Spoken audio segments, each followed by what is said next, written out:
Hi friends, welcome to మన Bommarillu. Upcoming రివ్యూలోకి వెళ్ళిపోదాం. బాగి అమర్ ఇంటి లోపలికి వచ్చి పిలిస్తే కానీ రాను అని ఒక పెద్ద డెసిషన్ తీసుకుంటుంది కదా. ఇంకా అలా అమర్ దగ్గరికి వస్తాడు రాథోడ్. సార్, తెలుసు కదా సార్, మిస్ అమ్మకి మీరంటే చాలా ప్రేమ. అలాంటిది తనిప్పుడు రావాలంటే మీరు రావాలి సార్. పాపం మీ అమ్మా నాన్నలు ఎంతగానో ఎదురు చూస్తున్నారు. పెద్ద సార్ కోసమైనా మీరు లోపలికి వచ్చి పిలవాలి సార్ అని చెప్పి ఇంకా అమర్ని బ్రతిమలాడుతూ ఉంటాడనమాట రాథోడ్. ఇంకా అలా రాథోడ్తో పాటు వెళ్తాడు వెనకాలే అమర్. ఇంకా అలా గుమ్మం దగ్గర నిల్చొని ఉంటాడు. రామ్మూర్తి వెంటనే తన ఓవర్ యాక్టింగ్ ఆపేసి, బాబు లోపలికి రండి, బాబు లోపలికి రండి అని అంటారు. ఇంకా లోపలికి వెళ్తాడనమాట పాపం అమర్. వెళ్ళి అలా ఇంకా బాగి వైపు చూస్తూ ఉంటారు. బాగి చాలా ప్రేమగా అమర్ వైపు చూస్తూ ఉంటుంది. మావయ్య గారు, అబ్బా మిస్ అమ్మ మా ఇంట్లో ఉండడం చాలా మంచిది. ఎందుకంటే అమ్మ నాన్న మిస్ అమ్మ లేనందుకు చాలా అంటే చాలా బాధపడుతున్నారు.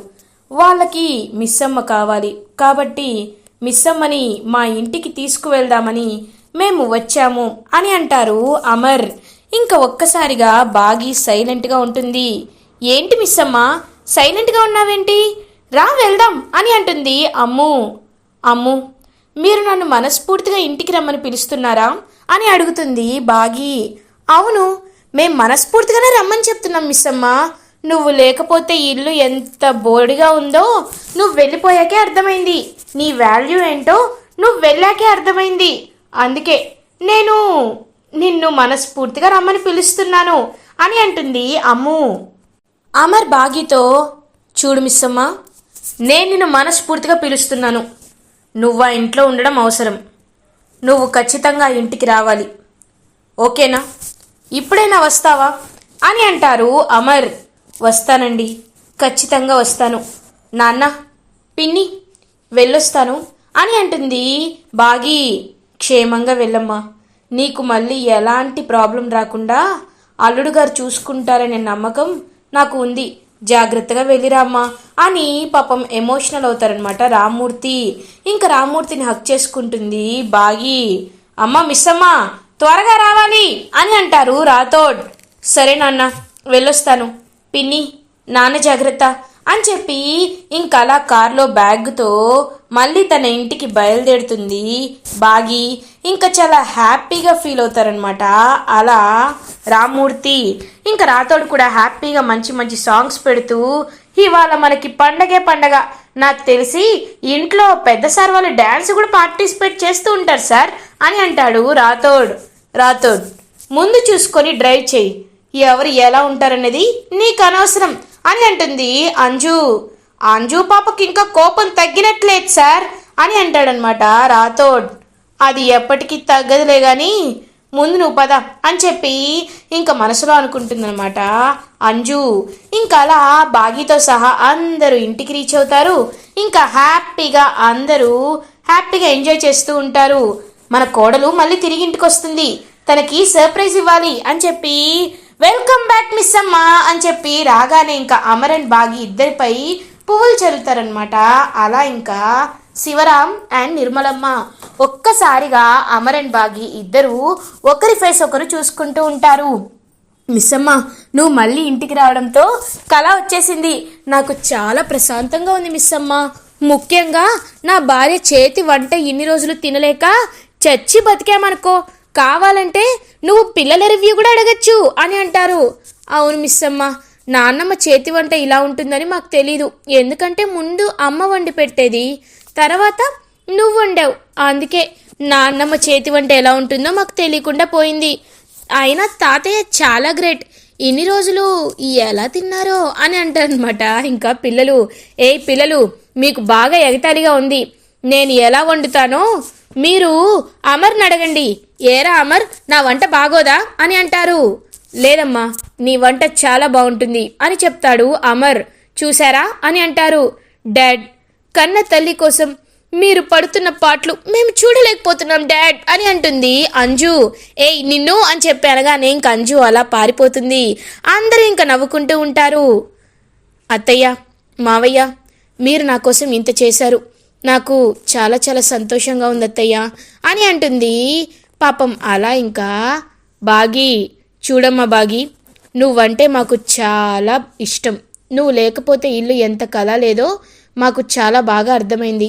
అందుకే నిన్ను ఇంటికి తీసుకురావడానికే ఇదంతా మేము ప్లాన్ చేశాం. అమ్మ బాగి, నువ్వు మాకు ఒక మాట ఇవ్వాలమ్మా. ఎలాంటి పరిస్థితి వచ్చినా మళ్ళీ నువ్వు ఇల్లు దాటి వెళ్ళకూడదు. ఎందుకంటే ఈ వయసులో మళ్ళీ నువ్వు వెళ్ళిపోయావనుకో మేము చూసి తట్టుకోలేమమ్మా అని అంటారు పాపం శివరాం. లేదు మావయ్య, నేను ఎప్పటికీ వెళ్ళను మావయ్య అని చెప్పి ప్రేమగా వాళ్ళ వైపు చూస్తూ ఉంటుంది బాగి. ఇది ఇలా ఉండగా అరుంధతి హ్యాపీగా ఇంటికి వస్తుంది. ఇంటికి వచ్చేసరికి అలా యమధర్మరాజు, చిత్రగుప్త ఇద్దరు వెయిట్ చేస్తూ ఉంటారు. ఓ, వీళ్ళని నేను ఇలా చెప్పాను కదా వచ్చేస్తానని, ఇప్పుడేం చేయాలి అని ఆలోచిస్తూ ఉంటుంది అరుంధతి. బాలిక, మాట ఇచ్చావు గుర్తున్నదా? ఆ బాలికని కలిసిన పిమ్మటే వచ్చేస్తానని చెప్పావు. పద పద బయలుదేరుదుము అని అంటారు చిత్రగుప్త. మీరు ఆగండి గుప్తా గారు, పక్కకెళ్ళండి. యమరే ధర్మరాజు గారు, మీరెప్పుడు నరకంలోనే ఉండి ఉండి బోర్ కొడుతుంది కదా, కొద్ది రోజులు ఇక్కడ కూడా ఉండొచ్చు కదా అని అడుగుతుంది అరుంధతి.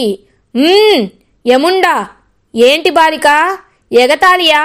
నిన్ను తీసుకువెళ్ళుటకే నేను వచ్చినాను, అలాంటిది నేను ఇక్కడ ఎందుకు ఉండేదా అని అంటారు యమధర్మరాజు.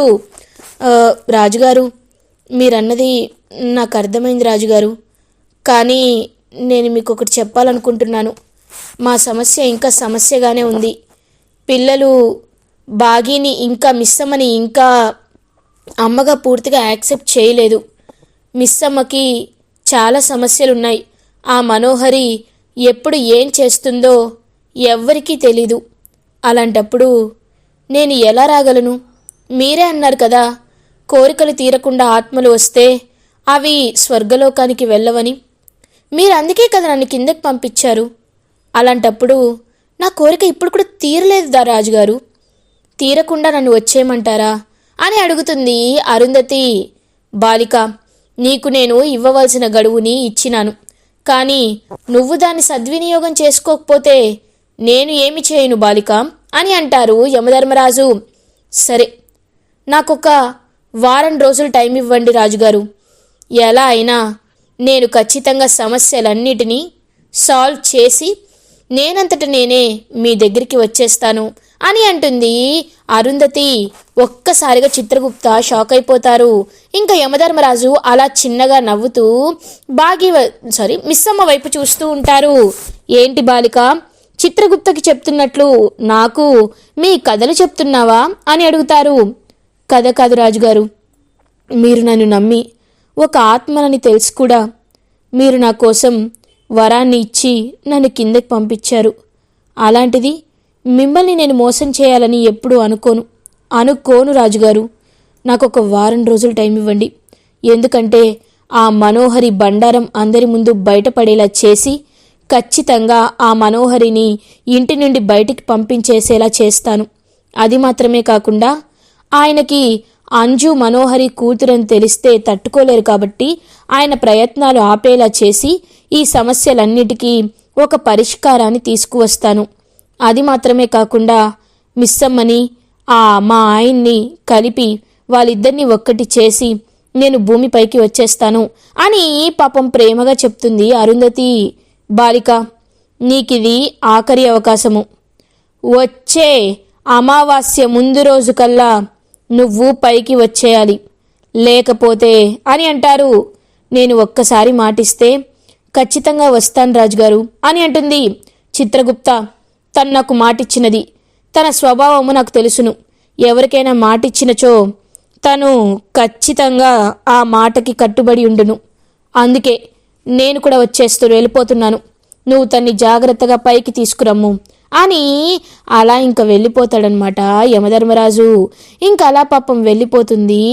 అరుంధతి కూడా చిత్రగుప్తం చూస్తూ ఉంటుంది. బాలిక, నీకు ఉన్నది బహు తక్కువ సమయము కదా, ఈ సమయంలో నువ్వు ఏమి చేసేదవు అని అడుగుతారు. తెలీదు గుప్తా గారు, కానీ ఒక్కటి మాత్రం నిజం గుప్తా గారు, ఖచ్చితంగా నేను మాత్రం చేయవలసింది చేస్తాను. ఎలా అయినా మా మా ఇంట్లో ఆ మనోహరి లేకుండా నేను చేస్తాను అని అంటుంది. ఇంకా పాపం అరుంధతి, సరే బాలిక, ఈ విషయంలో నేను నీకు సహాయం చేసేదా అని చెప్పి అలా ఇంకా వెళ్ళిపోతారనమాట చిత్రగుప్త. ఇది ఇలా ఉండగా బాగి ఇంటికి వచ్చిందని మనోహరి ఒక్కసారిగా ఇంకా షాక్ అయిపోతుంది. అలా ఇంకా మనోహరి కోపంగా చూస్తూ ఉంటుంది. లేదు, ఇదంతా కరెక్ట్ కాదు. ఎలా అయినా నేను ఖచ్చితంగా ఇప్పుడు ఈ బాగీని కూడా పైకి పంపించాల్సిందే. ఏం చేస్తున్నా ఈ మిస్సమ్మ మళ్ళీ తిరిగి తిరిగి తిరిగి తిరిగి ఇంటికి వస్తూనే ఉంటుంది. ఈ మిస్సమ్మ ఇలా రాకుండా ఉండాలి అంటే ఈ మిస్సమ్మని పైకి పంపించడం తప్ప నాకు ఇంకో మార్గం కనిపించట్లేదు అని మనసులో అనుకుంటుంది మనోహరి. ఇంకా మనోహరి దగ్గరికి వస్తుందనమాట అరుంధతి. వచ్చి గోడపై వాటర్తో రాయడం స్టార్ట్ చేస్తుంది. ఒక్కసారిగా గాల్లో అక్షరాలు చూసి స్టన్ అయిపోతుందనమాట. అలా ఇంకా మనోహరి, చూడు మనోహరి, నీ అంతటా నువ్వు తప్పు ఒప్పుకొని ఇక్కడి నుండి వెళ్ళిపోతే నీకు ఎలాంటి శిక్ష పడదు. ఒకవేళ ఆయన నీ గురించి తెలుసుకునేలా నేను చెయ్యాలంటే నాకు క్షణం కూడా పట్టదు. కానీ నీకొక అవకాశం ఇస్తున్నాను. రేపటికల్లా నీ తప్పులన్నీ ఒప్పుకో. లేకపోతే ఇవాళ నీ కాళ్ళు విరక్కొట్టినట్టే నీ ప్రాణాలు తీయడం కూడా నాకేమీ చిన్న పని కాదు, పెద్ద పనేం కాదు, చాలా చిన్న పని అని చెప్తుందనమాట. అలా ఇంకా గోడ మీద రాస్తుంది. వెంటనే అరుంధతి అది చూసి మనోహరి ఒక్కసారిగా స్టన్ అయిపోతుంది. హేయ్ ఆరు, నీ బెదిరింపులకి నేను భయపడతానని ఎలా అనుకుంటున్నావే అని అంటుంది. నువ్వు భయపడ్డావు కాబట్టే కాళ్ళు విరిగితే నోరు మూసుకొని మూల కూర్చున్నావు. గుర్తుపెట్టుకో, రేపు సాయంత్రానికల్లా అని చెప్పి ఇంకా రాసేసి వెళ్ళిపోతుందనమాట అరుంధతి. ఇలా చేస్తే అది మాట వింటుందా అని అంటారనమాట చిత్రగుప్త.